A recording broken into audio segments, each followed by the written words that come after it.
कोल्हापूर जिल्ह्याचं आकर्षण आणि पर्यटकांचं पसंतीचं ठिकाण असलेल्या राऊतवाडी धबधब्याला पालकमंत्री प्रकाश आंबेडकर यांनी भेट दिली। दरवर्षी मोठ्या संख्येने अनेक पर्यटक या निसर्गरम्य ठिकाणाचा आस्वाद घेण्यासाठी इथं भेट देतात। त्या दृष्टिकोनातून सोयी सुविधांची पाहणी केली, तसंच तिथल्या पर्यटकांशी संवादही साधला।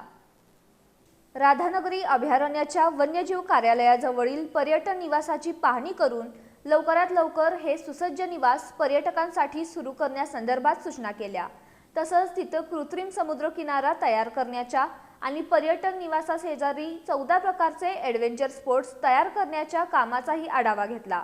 सोबतच वन्यजीव कार्यालयाच्या वतीनं पर्यटकांसाठी नव्यानं ताफ्यात दाखल झालेल्या मड रेसिंग कार आणि 3 जंगल सफारी व्हॅनचं लोकार्पणही यावेळी करण्यात आलं।